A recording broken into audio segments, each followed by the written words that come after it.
Welcome to Marriage IQ, the podcast for the intelligent spouse. I'm Dr. Heidi Hastings. And I'm Dr. Scott Hastings. We are two doctors, two researchers, two spouses, two lovers, and two incredibly different human beings coming together for one purpose, to transform the stinky parts of your marriage into scintillating ones using intelligence mixed with a little fun. Hello, all you intelligent lovers. Dr. Hastings here. Hello, Dr. Hastings here as well. Welcome back to another scintillating episode of Marriage IQ. I've got a question for you. All right. So we talked about this on the last podcast. What comes first, the chicken or the egg? Oh, that's so hard. Now you're asking yourselves, what on earth does this question have to do with marriage? Yeah, that's exactly what I'm wondering. But the intelligent spouse knows that sometimes we have to reach out. I mean, really reach out, sometimes really far with our minds in order to bring about order from chaos. Are you saying you're the intelligent spouse? I'm saying that the intelligent spouse is all of us. I'm trying to become the intelligent spouse. You're right. We do have to think a little bit more deeply. You're like, what on earth why are you putting in this here? Well, there's a reason. I'm getting to it. Okay, let's hear it. So the chicken or the egg, right? Like, what came first? So the chicken might be a scintillating marriage comes about by following our hearts as husband and wife and investing in things that we both enjoy doing together in a mutually satisfying way. And by so doing, we become a better individual over time. Okay. And the egg might be a scintillating marriage, comes about by doing a progressive strategy of self-help principles that kind of stack one on each other over time, leading to growth and change and meaning, and thus creating a better marriage over time. Okay, so that's kind of like my sister saying we have a corporate marriage. Oh, your sister said that. Yeah. She did. Because we have so many intentional things built into our marriage. Okay. So the thing is, my point is, don't get caught up in this, right? Like some people say, well, you have to do this and then this and then this and then this, in a progressive, this is a very good way of doing it. And that's kind of what we're doing. We're setting 4 foundational principles. Right. And that is a really good way to go. Right. But it's not the only way to go. The thing is, it incorporates everything. Okay, so you're saying, if I understand you right, we do a lot of things intentionally, plan, prepare, and then we have other things that happen organically. That's true. Yeah, that's part of it. Okay. And also, like, which way do I go? Do I start individually first or marriage first? And then move to the other. Okay. I think that ultimately we do go into marriage as individuals. Yes. So I think we've really hit hard on working on our individual growth. Okay. But as a married couple, we need to understand too that this can't all be applied to the a marriage situation, to spouses. Okay. So I have a quiz here for you. Okay. The intelligent spouse. What do you prefer? Happiness or meaning? Both. Growth or wealth? Both. Knowledge or experience? Both. Chicken or the egg? Probably eggs. Okay. Not a huge chicken fan.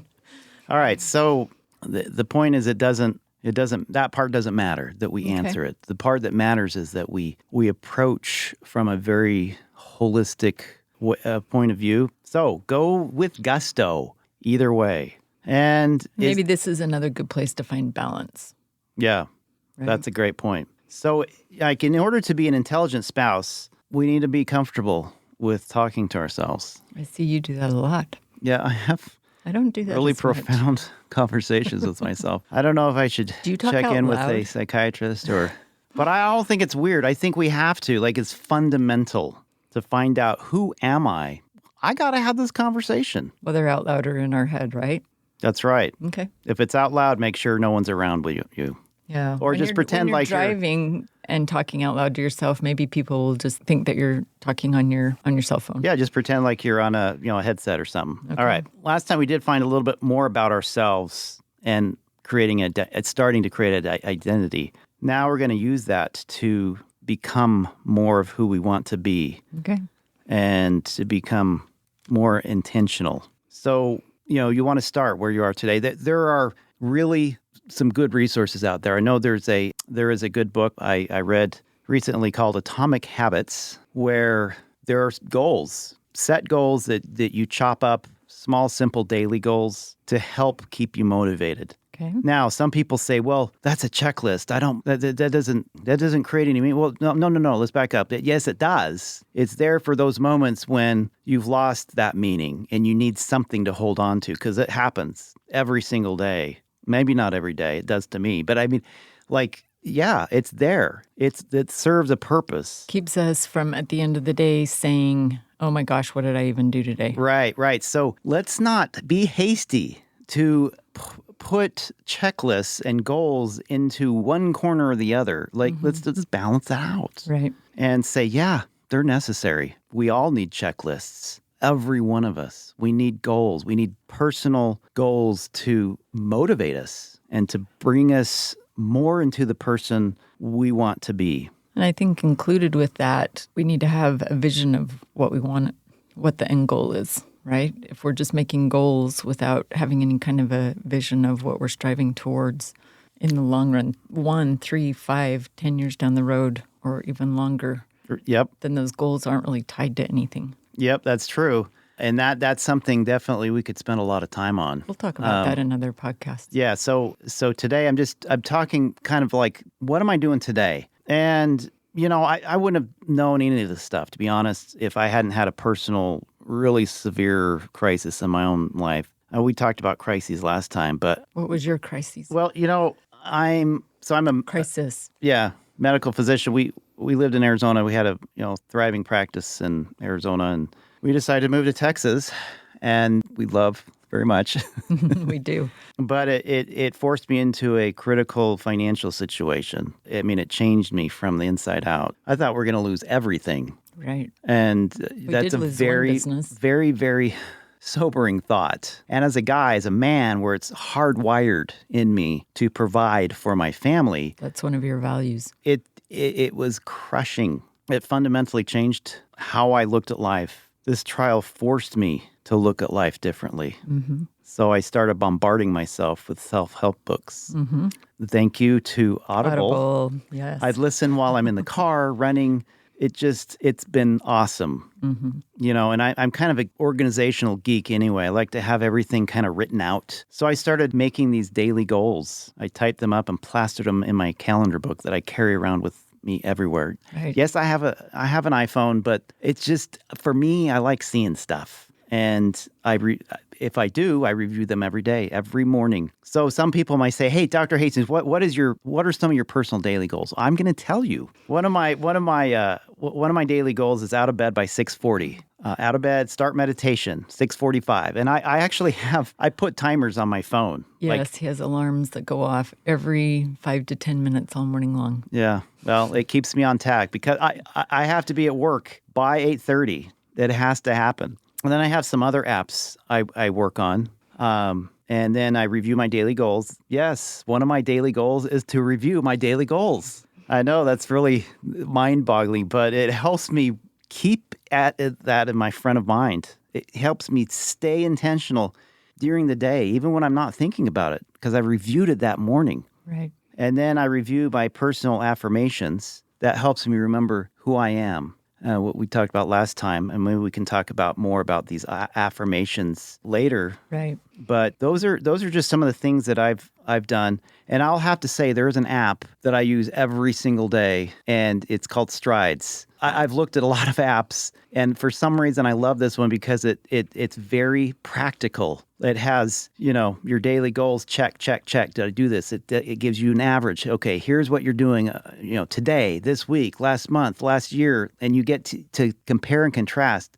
And it sends you reminders and as a data geek, that's real power when you can see improvement over time. Right. Like it changes who I am. And so I highly recommend, if you don't like strides, use another one. But I love it because it's exactly what I need. And I think you ended up getting it too because I was so excited about it. And so Right. now we're both on strides. I have to say, you've been a real inspiration to me, watching this progression, watching this development in you, helping you see more clearly who you are. And so as we talk about these things, I've picked up a lot of your same. I don't do the alarms every 5 minutes in the morning, but I work from home and don't have to be out at the same time you do. So, but it's been a real inspiration. And I also have to say, you've dropped a lot of names of companies, organization, apps, books. We don't make money from those. This is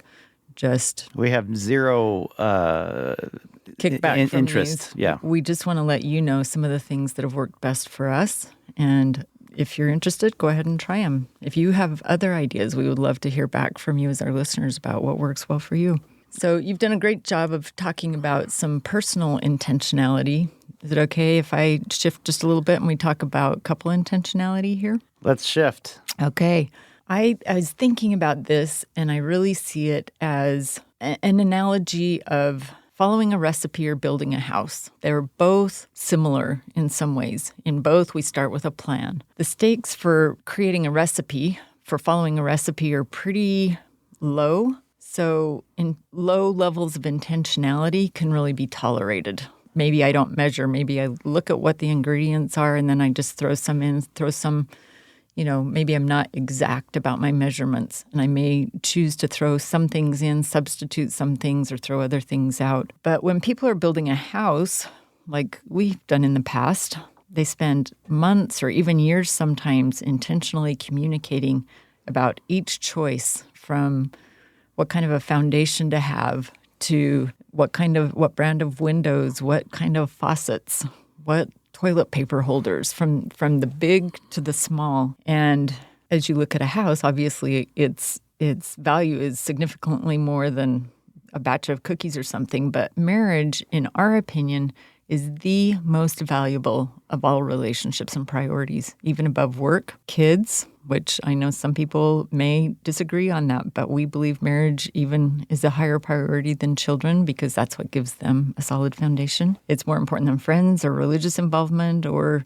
Wait. So what you're saying is you're saying to put your spouse above all those other people, even your kids. Yes. And when I say religious involvement, I don't mean above God. I think, in my opinion, God, spouse, and me are all working together. But yeah, I think kids leave when they're 18 or 19 years old, typically. And if they've become a priority, then we may not have much of a relationship at that point. And yet, couples rarely invest the time and effort into envisioning, planning, and communicating about what they want in a marriage, what a marriage is going to be like. So communicating is key to couple intentionality in my mind. So in marriage, each choice that we make, whether conscious or unconscious, I see kind of as a brick. We're building this marriage brick by brick. And we may have a plan and do it very intentionally, or we may just start putting one brick here, one brick there, hoping eventually they connect, hoping eventually they build something. If we are really communicating intentionally and setting goals, we may end up with a beautiful marriage, a beautiful structure. If we don't, we may find that we've actually built something that puts us in bondage, that we feel like we can't get out of, that we don't have any choice in.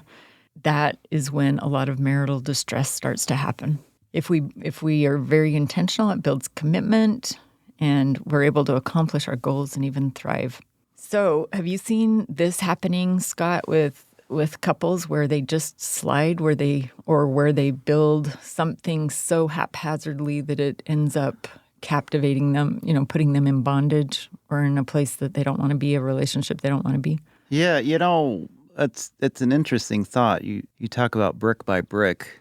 It is interesting. It is a brick, brick by brick, creating a strong house. But that strong house is built on years of being flexible with each other. Intentional and flexible. Yeah. So, it is interesting, though, that house is still built and is very strong, but it's built by daily, flexibility. And when you're flexible, you know who you are. Right. When you're inflexible, it's like you don't know who you are. Right. You're not, but you don't have the capacity to create that flexibility because you've never thought about boundaries, So So are you saying it's when you don't know who you are and so you're inflexible and you don't have a grasp on your identity that you're haphazardly building a marriage that then puts you in bondage? Right, exactly. Okay, So I like that. It's just interesting that bricks, it very much is brick. It very much is very strong. And yet, at the same time, it's flexible. So kind of like building a house that's more earthquake proof, that it can sway, that it can with move. a very, yes. And that you can put in change orders sometimes, like when building a house. Oh, that didn't turn out like I wanted, or my idea for what I want has changed a little bit. So we're going to put in a change order to do something a little differently. Yeah. Okay. I love it. That. That's really great. I really love research by Dr. Scott Stanley on marital relationships, and a phrase that he uses in his research and in marriage relationship education courses is decide, don't slide. And I think of that all the time. It's like building a house with a brick here and a brick there versus being really intentional and having a plan and putting things in. And we can prevent a lot of marital distress by deciding how it's going to be. So here are a few examples that he's used in his research. Moving in together rather than getting married and just seeing how it goes. That's just slide. Let's just slide. Let's see how this goes. And he says that rarely works. And besides that, it puts us in bondage when we're tied to a lease or a mortgage without a commitment. And then partway through the lease, we're like, oh, this isn't working. We have shared bills, maybe even a shared pet, possibly even a shared child. That's a lot at stake that we feel like we have to stay even when we see that that relationship isn't good. Another one, prioritizing work or parenthood over marriage. And this isn't one of his. This is just one I thought of. If we just slide, we start to feel disconnected as spouses. We might end up feeling more like roommates than we feel like deep connection. Infidelity may happen if work is more important to us than our marriage. So I'm just sitting here thinking like, okay, decide, don't slide. I like it. That's catchy. Here's where maybe some problems come up. Okay. Because when I'm deciding, which I completely wholeheartedly agree with, I think I should decide, don't slide. I'm not always in that state of mind. Okay. I decide when I'm being intentional, like every morning. Mm-hmm. Every morning I'm checking off my goals. I'm doing my things. I'm deciding by showing up. But not every moment is going to be that way. Right. Like, for instance, if I get home late from work, I'm really tired, my brain's fried, the kids are fighting. I mean, this was not an unusual occurrence in our household. Like it's really hard to think about all this when all this is happening, especially when I'm tired and I'm hungry and my brain is totally shot from work. And that is where some of these things creep in between two people in a marriage is like, yeah, we know about this, Dr. Hayes. We know, yes, I want to decide this. Right. But yet our marriage is still stinky. Like, we're just roommates. But we know this cerebrally, cognitively, right? So we're trying to take this great research and now really apply it in a everyday situation. So can I throw one out for you? Yeah, go ahead. And you tell me how you can balance the stress, the chaos of home, work, whatever, with being intentional. How about in our sexual relationships? Oh, okay. That's like that's out in left field. Okay, so what do you mean? How do we be intentional about that? Oh, I like it. I know where you're going. Okay. Yeah, scheduled sex. Yeah. Dr. John Gottman, probably the foremost relationship researcher, really is a big proponent of scheduled sex. So tell me some more. So what you're saying here, Dr. Hastings, is that we should tell our listeners to schedule their sex? If you don't decide, you're going to slide. Well, and pretty soon you're going to find it's been 2 months since you've had sex. Well, that takes all the spontaneity out of it. It's so unromantic. Well, if we just slide and we don't decide, we may find out It's been 2 months since we've had sex, and I feel so disconnected from you. I don't even know who you are anymore. So what you're saying then is... I think we need to have a combination of both. Okay, so what you're saying is I'm coming home. Let's go back to that situation. Okay. I'm coming home and my brain's fried. The kids are fighting, blah, blah. I'm tired. I'm hungry. And we have this situation where I could slide. So... What do you think? Well, I don't know. I mean, I can tell you from personal experience that sometimes it is hard to wrap my head around it because I'm not thinking about it at all. I'm thinking about how tired I am. Right. But I'm here to tell you that this principle works. Like, these guys aren't stupid. They know what they're doing. And when we schedule things like sex, this is just one thing to schedule. I mean, there's a whole host of other things. Right. This is one example. It then allows us to start preparing for it mentally because we know it's on the calendar. It's happening. Right. And for women, when we decide in our head that we're going to do something, it takes a few minutes, but the desire follows after. It might not be there initially, but when we make that decision and we put our attention towards that scheduled sex, then the desire follows, and it can be really beautiful. Let me give you another quick scenario. Maybe you can do this one really quickly. Money management. Decide, don't slide versus I'm stressed, I don't have time. You want me to take that or? Yep. Oh, okay. So Dr. Hastings. So, yeah, that money's like one of the biggest reasons for divorce, right? Again, we have it as one of our goals. I kid you not. I check it off every week that we need to budget together. We go over review our budget every week. We use an app. It used to be Mint, but they went away. We use Monarch now. But every week we go through our budget. This is exactly what we've got. Well, maybe not exactly, but this is what we have for the remainder of the month. Again, we're looking at it objectively, and we're planning it. It's being scheduled. There are far fewer disagreements because there are far fewer misunderstandings. Right. When we're intentional. Exactly. So if we don't want to do that, it may end up to excessive debt. If we are sliding, excessive debt, conflict over money, resentment, bankruptcy. But how do we balance that with I'm tired, I don't have time, this is just one more thing? Well, let's go back to those checklists. Okay. People, the checklists that people, are say, oh man, those don't work. Well, yeah, they do. Right now they do, because now you're kind of forcing yourself into doing something, even if you don't want to do it for this moment to get it done. Even if you just show up and do it, that's what counts. That's great. And it may not be much for today, but you're doing it. And that makes all the difference. Agreed. And we've really seen that in our own lives. So in other episodes, we're going to delve into other parts of intentionality, like couples counsels, one of our very favorite topics, and some other really cool ideas. But let's summarize what we've learned for today, and maybe our listeners can pick one or two or even three elements of decide, don't slide, of intentionality from a personal or a couple perspective that they can focus on this week. So would you like to summarize those? We talked about personal intentionality. That includes making personal goals and helping, there are apps that can help you keep on those goals every day, setting reminders in your phone. That's what I do.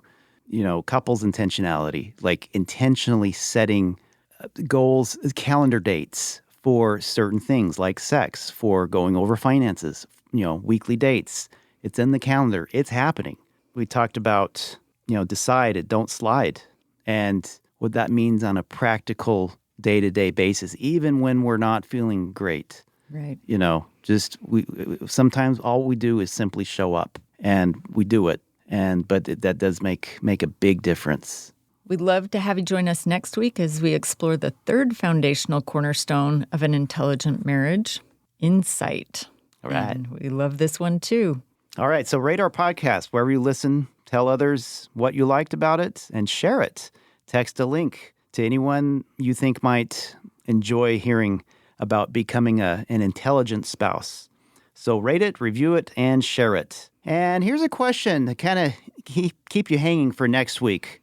What are the 3 best words you can say to your spouse? And it's not what you think. Ooh, can't wait to hear that one. Okay, until next time, everyone. We'll see you then. Bye-bye.